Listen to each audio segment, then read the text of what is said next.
Hi friend केमती अच्छा समस्ते आशा कर बहुत भल थे। देखु खरा दिन आसीगला पखाड़ खावा स्टार्ट हो गला। आज पर खाइबार अच्छी पखाड़ भात लुण नहीं जा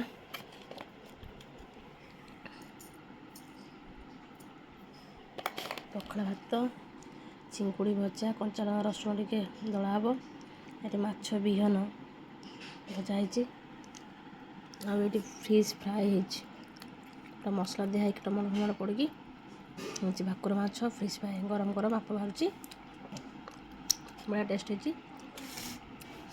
चलतु जल्दी जल्दी रसुण कंचा लंका गोटे पाग करदे खावा स्टार्ट करवा।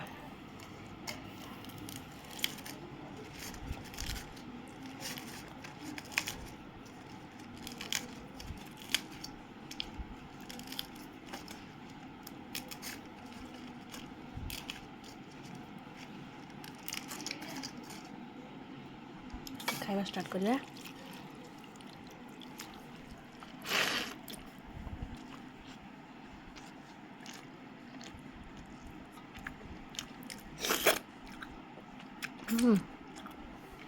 बहुत बढ़िया है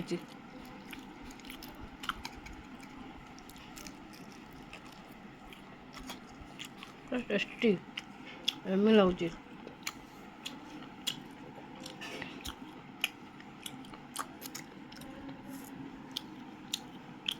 आप भिडियो देखिए एंजॉय करूँ। भिडियो भल लगे लाइक कमेंट शेयर सब्सक्राइब करें जरूर भूलिए।